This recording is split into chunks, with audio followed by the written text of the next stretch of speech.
So this is the second class in the week in which we're doing elicited production. Tuesday was more specifically on elicited imitation, and then this is the production piece of it. So this slide we saw on Tuesday, right? That elicited production is a broad category. It has word level, production, sentence level, and we talked about morphemic or phones or discourse level. And so today we're going to talk about some of these other categories really with examples because I think the goal of this discussion should be to make it more real, what it looks like to elicit these things, and maybe kind of think a little bit more about appropriate applications of elicited production as a method. So, purposes of picture naming tasks. Well, here I'm going to propose a couple of places where one could use a picture naming task. And what I'm asking you to do as the listener, you could pause and make notes or think or whatever you need to do, is to think about how picture naming could be appropriate in this particular usage. So the first one is the following. Do Italian children assign gender consistently to made-up Italian words with canonical endings? So in this kind of study, they might make up words that sound vaguely Italian but aren't real, so-called nonce words, and they've marked them with canonical endings that are of the two gender endings, grammatical gender, that you find in Italian. And so the question here was, do Italian children assign gender consistently to these words? Okay, so how could picture naming be helpful with this? Well, let's see. So what if, so it's possible, for example, so if I need to use made-up words, I need to teach the kids what the pictures are if I want to use picture naming. So I could, for example, imagine 5 made-up words, and I give them pictures of strange-looking monsters, and I name the strange-looking monsters for these 5 items. But I'm very careful to use things around this word that are pretty vague in terms of gender, right? So there are some ways to kind of get around this. So if I could say, I'll use like the WUG task and say, hey, there's 2 of these. 2 is not often marked with gender, right? 1 often is, but 2 and 3 and 4 often are not. So like, oh, here's 2 Barinos, right? And then here's 5 Mazimas, or however, I think maybe E can be feminine and in Italian, whatever the pattern is in Italian. And so then I show them one of each of these, and then later, and I say, okay, name these. And I've trained them. They're kids. They get used to either saying the or which are both gender marked ostensibly. And so they say, oh, that's a merino, or whatever the word was they trained them on. And when they say the or this picture naming task will be an opportunity for them to produce something gender marked with it. And so you go, hey, are they consistently applying gender that matches these otherwise canonical endings? So that's one way I could use that. So another, does L2 English vocabulary correlate with speaking fluency? And this is a proposal that I've seen. Actually, there's a couple researchers out of Australia that I saw talk many years ago. This was their exciting proposal, is that vocabulary size was correlated very highly with proficiency, or at least with fluency or whatever. And so they were using picture naming tasks to estimate proficiency of all things. So how could I do that? Well, strictly speaking, you would just show them many pictures. In English, this is L2 English, so they're speakers of whatever. Lots and lots of pictures and see how many they can name and how accurate they are. So you could use picture naming tasks in that way.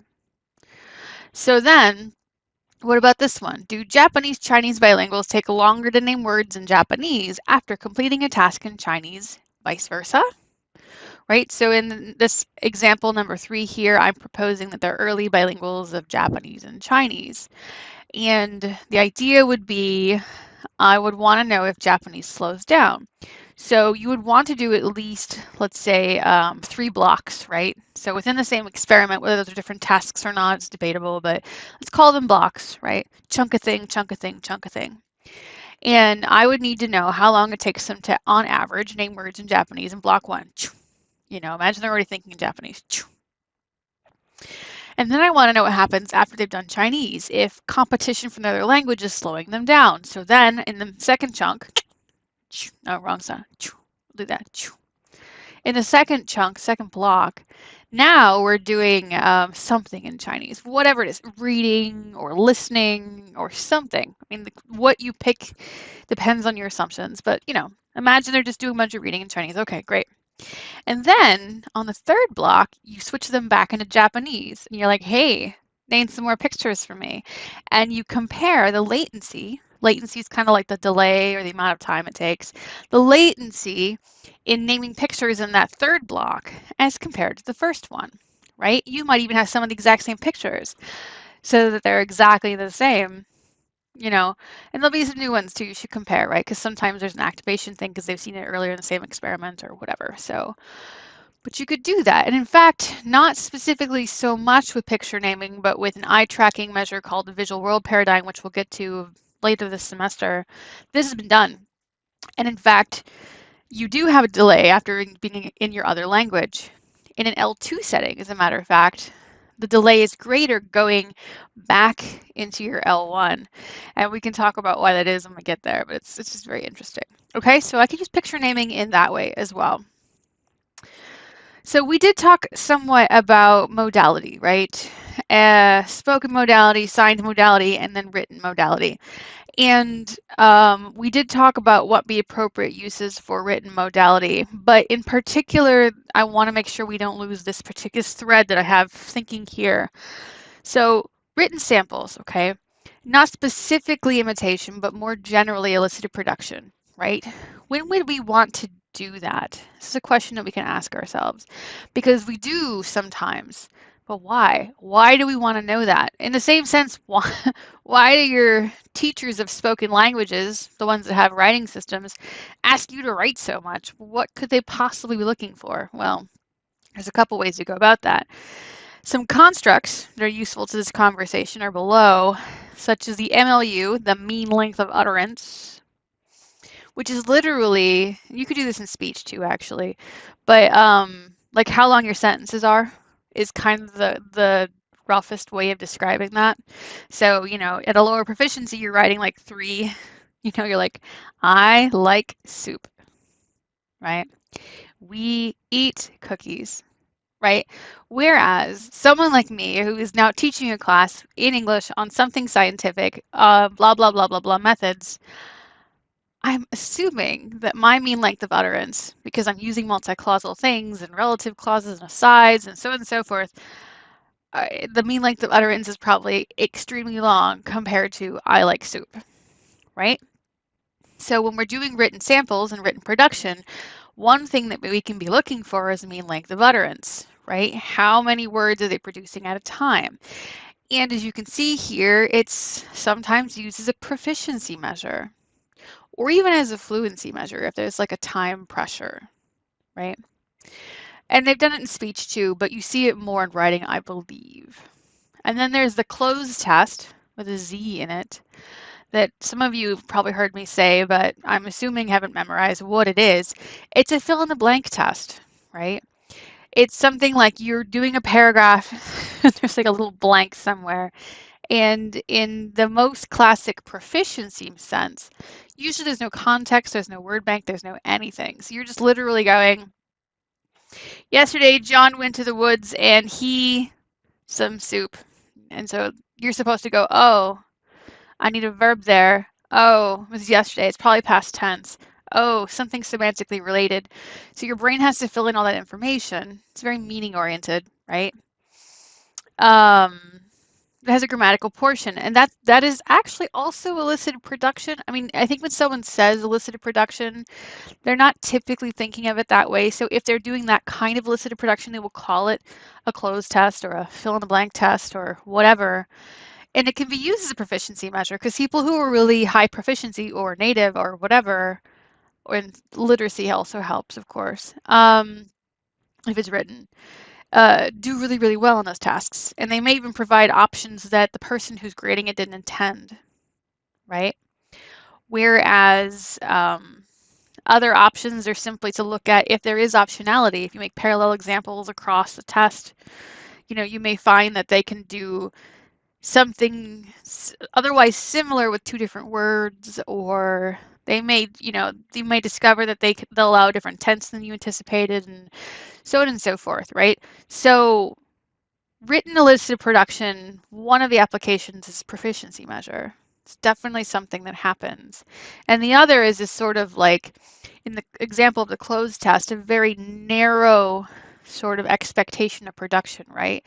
This sort of like, I really, really want you to target what I'm asking you for. And it's kind of hard to do that in oral because they have to see the whole sentence in order to know what to put in the blank. Doing that orally is really kind of hard to expect, right? So that's another potential application of written elicited production, okay?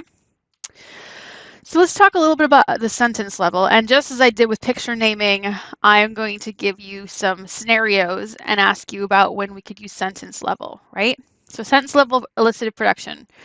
The first one is, so I did the same groups that I did on the first three. So Italian children. How do Italian children form questions with multiple WH? Right? So sentence level, in case this isn't clear, what sentence level includes questions, something you could draw a whole tree for, and that's true of questions too, right? So how do Italian children form questions with multiple WH? So there's one where you could do like, I could do competent, I could see you can interpret it, I could do processing, or I literally could just make context where you force them to ask questions. That's actually really hard. Some people will prime them with half of it, and some people will, an elicited imitation would almost work better in this case, right? Because it's such a weird structure, right? But if I find a context that makes them produce these sentences, it's likely that I'll learn something about their grammar. And Italian children tend to use extra WH words kind of as fillers in biclausal movement, like, who did you say who did the thing? But they meant, who did you say did the thing? Like an extra W. Anyway, it's a thing that happens. It's fine. So I could learn something about what's possible, literally by trying to force them to make questions.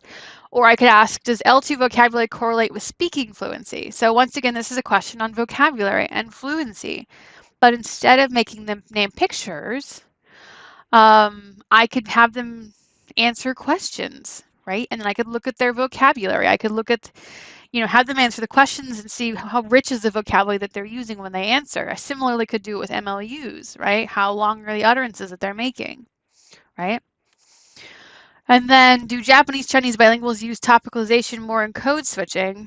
Well, you would have to find ways to make them produce sentences once again. So you ask them questions and they answer, or you have them watch a video and have them describe it to you. But in one context, you make them do it in one of their languages, so just Chinese or just Japanese, and on a different day, you prime them so that the person they're talking to is code switching, which usually primes people to code switch more. It's very much an in-group phenomenon for the most part.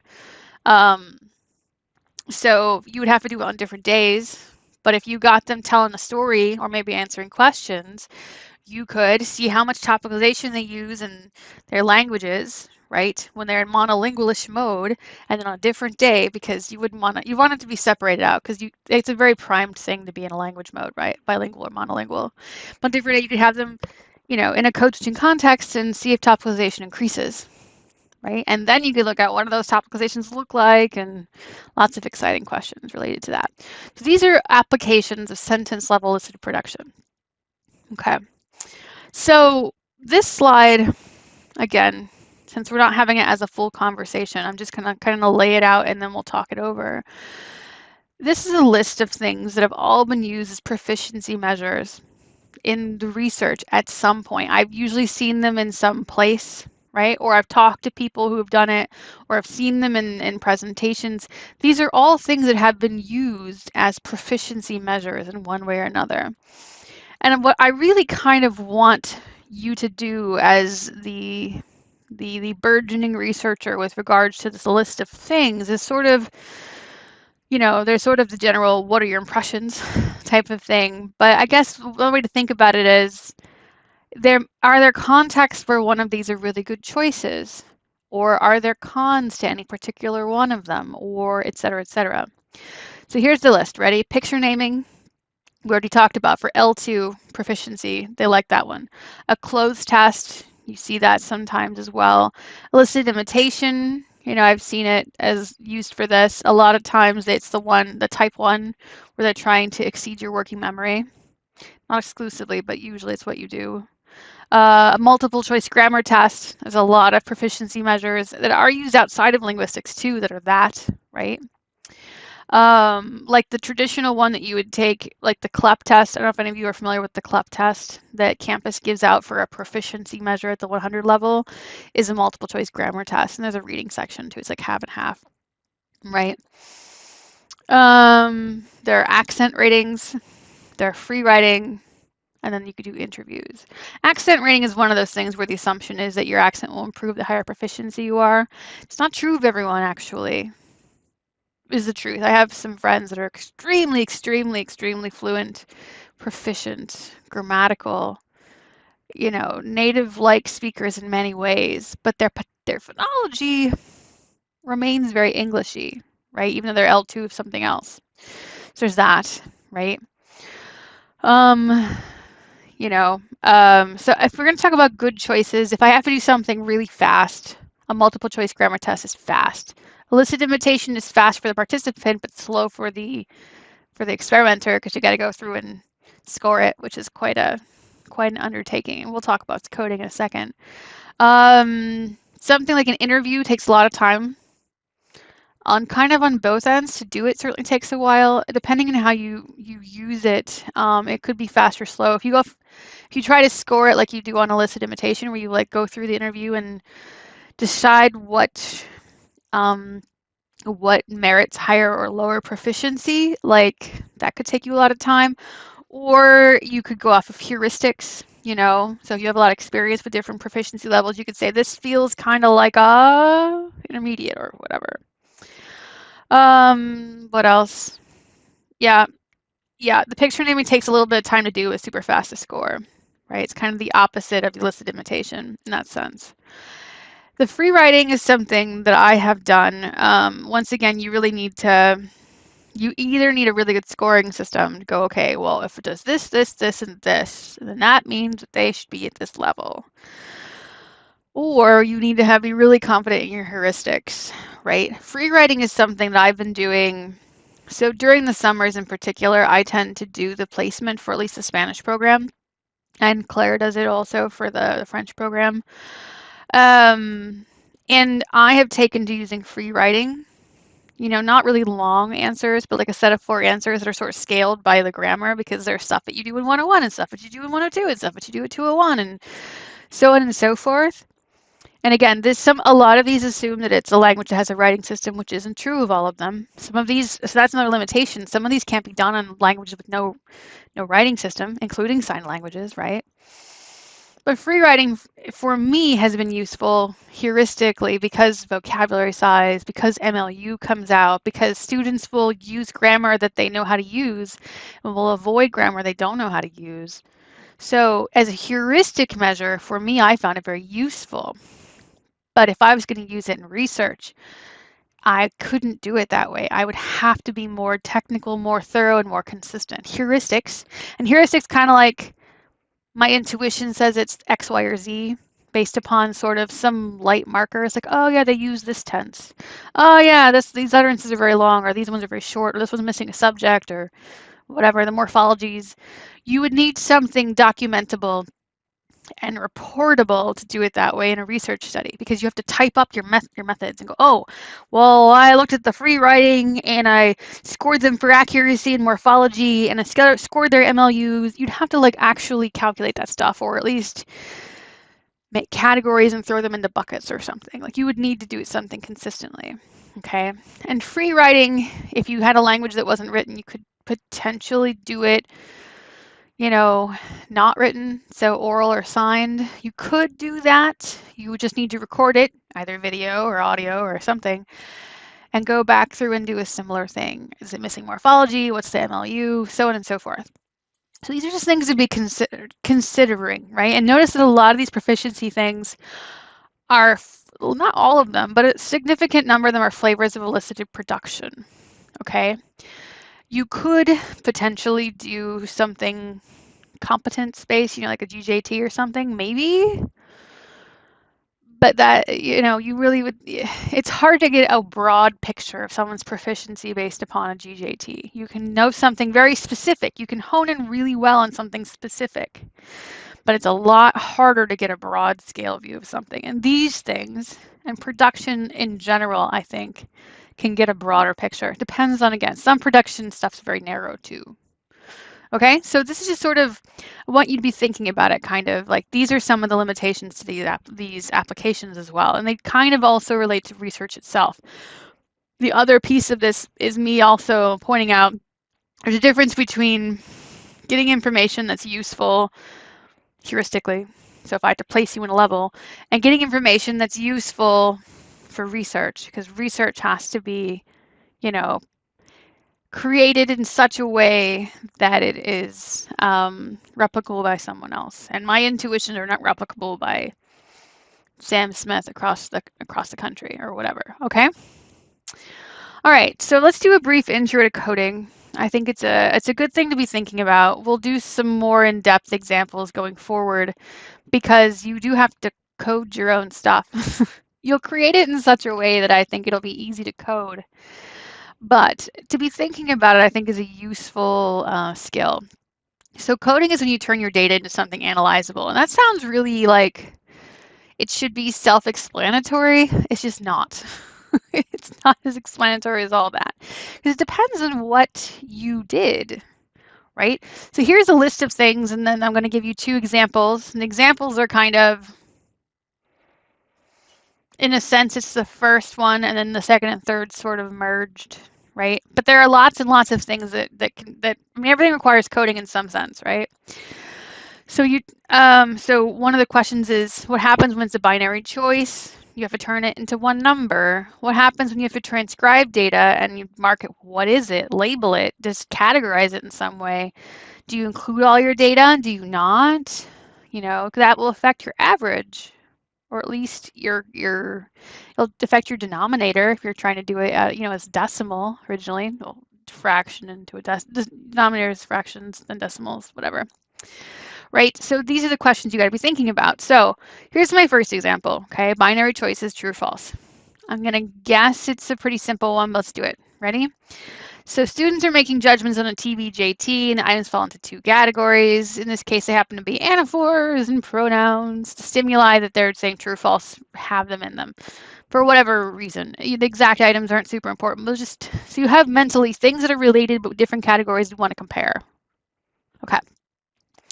Now, it just so happens that my 5 participants, who each saw 4 items of each type, let's say, in total, true was chosen for category 1 4 times out of the 20 opportunities against 5 people for 4 judgments each. 4 out of 20. And 16 of those times they chose false. Then in category 2, which is the pronouns, for whatever reason, they chose true 12 times across the 20 examples. And then the falses, they chose it 8 times. Okay. So how do I make this into something I can run a t-test on, right? And a t-test is basically, I have values for group 1, I have values for group 2, and I compare them, right? And you're not seeing it presented by person here, but under the hood, if I were to lift up these 4 and the 4 and the 16, the 4 and the 16 could very easily be, there's 5 people, 1 person always chose true and the other 4 always chose false, right? That is one way of thinking about it. Or out of the 5 people, 4 of them chose true once and 4 and false the rest of the times, and 1 chose false every time, right? Those are different ways it could happen. But the thing is, when I do the t-test, I need there to be 1 number for category 1, period, because you want to compare the categories. You don't want to compare the trues to the falses. You want to know overall how often were they picking true for category 1 or false, depending on how you're looking at it. And similarly, we need a number like that for category 2, because my research question, if I have 2 categories, is not, do they pick more trues and falses? Because why do I care, I guess is my question. but rather do they treat the two categories differently? That's what we're asking. Like we did, we're doing groups like that in this week's lab, but we want group things. We want whole groups. So groups are in this case categories. So there's almost like a group in a sense, right? Okay. So what I've written here is you turn one of them, so either the trues or the falses, but probably the true makes sense in this case, into a 1, and turn the other into the 0, and calculate some kind of number for each category. So I could do an average, right, for, and again, this is per person. So, if I have the first category, the first example I said for the anaphor is where 1 out of the 5 people chose true every single time, and the other 4 people chose false every single time, right? Then my averages would be like 100% or 1 in terms of decimals, and everyone else would be 0, 0, 0, 0, right? Or in the case where I said 4 of them chose 1 once, and the other one never ever chose, sorry, the 4 of them chose true once, and 1 of them never chose true, and there were, again, everybody saw 4 opportunities, it would be 0.25, 0.25, 0.25, 0.250, right? And that's a very different overall average when you compare it to the group, okay? Because the standard deviation is much smaller in that one, right? Okay, and then you would do the same thing in the category 2.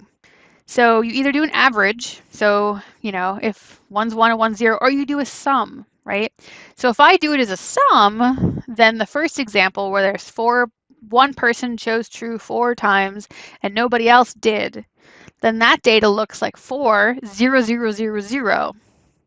Whereas if I do, where if it's the case where 4 of them chose true once and 1 of them didn't ever choose true, then that would look like 1, 1, 1, 1, 0, right? And once again, that's a lower standard deviation. So I can do either of those things, but what happens is I have one number that represents the relationship between trues and falses. And then I can run a t-test between what happened in the anaphors and the pronouns. Yes, what was I going to say? What number represents trues and falses? Okay. The only thing to be said about the word, about doing sums in that case, is that you have to be absolutely sure you haven't thrown out any data. Because if I do sums and I go, oh, it's 4, 0, 0, 0, 0, what if the first person had 7 opportunities to make judgments and chose true 4 of those times, and the other ones had 3 opportunities and never chose true? That doesn't mean the same thing. So if you use a sum, you need them to have seen an equal number of items. You need to make sure you don't remove any data, right? You can't have this I don't know option. Once you introduce I don't know, you're talking averages, you're not talking sums, okay? So keep that in mind a little bit, okay? When we actually get down to coding your data, we'll get back to it in the nitty-gritty. But I do want to kind of plant this in your ear. So you're kind of going, huh, yeah, I guess that could be something to have to deal with, okay? So the other reason why that's showing up, this question, coding, is showing up in this particular presentation, this particular class, is that picture naming, for example, is another place where we have to do coding.